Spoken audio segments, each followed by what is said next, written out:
Olá, meu aluno, minha aluna, tudo bem? Tudo jóia? Que maravilha encontrar vocês aqui nessas condições, hein? Como alunos universitários, olha que importante, que privilégio meu fazer parte da formação inicial de todos aí, viu? Olha só, para começarmos juntos nosso bate-papo aqui, eu vou contar um pouquinho da minha formação, pode ser?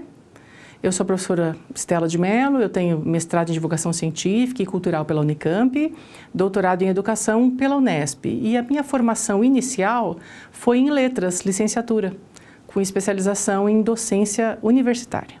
Aliás, é desse espaço que eu converso com você, o espaço da universidade, do ensino superior, mas a partir de uma perspectiva da aprendizagem, tá? Num recorte específico de aprendizagem. E eu tenho a impressão de que você já se percebeu pensando mais ou menos assim, ó. Nossa, agora que eu sou um aluno de faculdade, eu vou ter que ler textos difíceis, eu vou ter que escrever difícil, eu vou ter que falar difícil. Sabe por que isso já passou pela sua cabeça? Porque você já internalizou, quem sabe até de maneira inconsciente, tá? Que o ambiente universitário exige um outro comportamento social. Procedimentos muito mais específicos, posturas mais controladas de ação, entendeu? E você tá certo ao pensar assim, você tem razão, total razão. A esfera universitária, ela tem como filosofia de vida, vamos dizer assim, o embasamento científico e, mais do que nunca, o embasamento informacional, para que, juntos das estratégias de aprendizagem, possibilitem a você aí um olhar mais analítico, mais crítico sobre o mundo. Que tal? Vamos dar um start nesse processo todo aí? Então, me acompanhe no próximo slide. Deixa eu te contar uma coisinha. Você sabia que a psicologia cognitiva, baseada na teoria do processamento da informação, guarda essa expressão aí, tem ampliado seus estudos sobre as estratégias de aprendizagem? Sim, tem um monte de pesquisadores, não só da psicologia, mas da educação também, da neurociência, da biologia, todos eles aí interessados em compreender melhor como que a gente aprende e quais seriam, então, os caminhos mais eficientes e eficazes, né, para a gente ter os melhores resultados quando o assunto é aprender. Repara só na nossa tabela do slide, porque são 3 os pontos relevantes para agora, tá? A teoria cognitiva da aprendizagem valoriza o quê? Os processos cerebrais como integradores das sequências de comportamento e organizadores da experiência. Ela valoriza a aquisição de conhecimentos factuais e a aquisição ou mudanças de estruturas cognitivas do pensamento. E entende que, diante de um problema novo, olha que interessante, diante de um problema novo, o organismo recorre à reestruturação do problema a partir de problemas semelhantes resolvidos anteriormente. Traduzindo isso tudo, existe um cérebro muito ativo em cada um de nós e inúmeras sinapses são feitas por meio dele.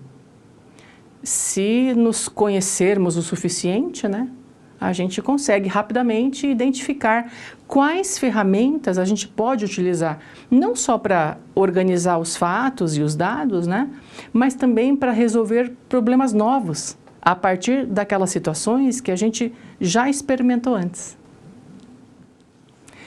Ou seja, a aprendizagem cognitiva extrapola as associações entre estímulo-resposta meramente, né? Aquela coisa mecânica. Ela entende que as formas de aprendizagem são mais complexas, porque, afinal de contas, né, entram na jogada aí a percepção da gente, a compreensão de relações que tenham significado e o próprio conhecimento, né? Você, meu aluno, percebe relações, organiza o próprio conhecimento, compreende o que aprende. E agora eu pergunto para você, qual será o elemento propulsor desse processo todo, então? Por onde ele começa? Acertou quem pensou em informação, hein, gente? Nós estamos na era da informação. É ela, a informação, o elemento básico do aprender da era contemporânea, num esquema igual a esse aqui do slide. As informações são captadas pelo meio ambiente, assimiladas e transformadas pelo sujeito, e essas ações acabam se caracterizando como um processo muito dinâmico e muito complexo. Assim, o conjunto de informações que o indivíduo possui em um certo momento é chamado de conhecimento. Então, me acompanhe aqui. Então, veja bem, você chega na universidade e todo mundo diz que aqui você vai ser preparado para o mercado de trabalho. É por isso que no Brasil as instituições de ensino superior estão submetidas aos procedimentos que o MEC, Ministério da Educação e Cultura, idealiza para adequar a universidade ao mercado de trabalho. Ele estipula o tempo de duração dos cursos, o MEC supervisiona a estruturação curricular dos cursos, o MEC organiza os conteúdos didáticos, os sistemas educativos e as próprias funções das instituições. Mas você pode me perguntar agora, e o que isso tem a ver com estratégias de aprendizagem, professora? Bom, se as universidades são estruturadas dessa forma que eu te falei agora, as necessidades de um aluno do ensino superior também são percebidas a partir dessas mesmas demandas. Quanto mais o aluno conhecer, compreender e usar as estratégias de ensino, mais autônomo se torna, seja na faculdade, seja no ambiente de trabalho. Então, me acompanhe aqui. A gente está partindo do princípio de que você, meu aluno, estudante aqui, consiga selecionar as estratégias mais adequadas para a sua própria aprendizagem e consiga também avaliar o seu desempenho durante todo o processo. Mas e se essa não for a sua realidade?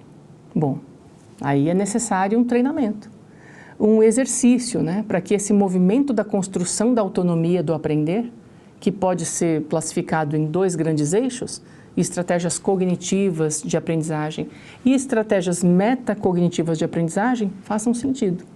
Então, vamos começar pelas cognitivas, tá bom? Um resumo pode ser considerado uma estratégia cognitiva, porque você pode empregar essa estratégia para melhorar a sua aquisição de informações, informações que são relacionadas a algum conteúdo, certo? Em se tratando das metacognitivas, meta, além da cognição, a gente pode tomar como exemplo a seguinte situação. Você, insatisfeito com a própria aprendizagem, acessa lá o seu conhecimento sobre formas de estudar e, baseado nisso, você decide ler com antecedência os conteúdos de uma determinada disciplina, X ou Y. Aí você faz anotações, perguntas para serem feitas durante a aula. Então, se você faz esse contexto todo aí, você está, então, por meio de uma autorreflexão. Peraí, como que eu aprendo? Como que eu não aprendo? Qual que é o meu forte? Qual que é o meu fraco? Então, por meio dessa autorreflexão, pensando no seu processo de aprendizagem subjetivo próprio, você vai tentando melhorar esse processo, crescer nesse processo, né? E agora, para encerrarmos esse vídeo conceitual 1, que tal eu apresentar algumas opções, só algumas, tá bom? De estratégias cognitivas e metacognitivas de aprendizagem. Leia comigo. Estratégias cognitivas. Selecionar ideias principais de um material. Anotar na íntegra as explicações do professor. Resumir materiais indicados para um estudo qualquer. Escrever com as próprias palavras o que entendeu do conteúdo. Fazer um esquema, um esboço, um gráfico, de um desenho, que seja. Acessar materiais extras das aulas. Decorar a matéria para fazer prova. Olha algumas estratégias cognitivas, né? Agora vamos conhecer um pouquinho das metacognitivas. Conferir a devolutiva das atividades e dos testes que você recebe.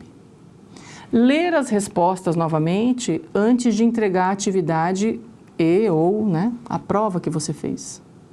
Identificar as próprias dificuldades para entender determinados tópicos.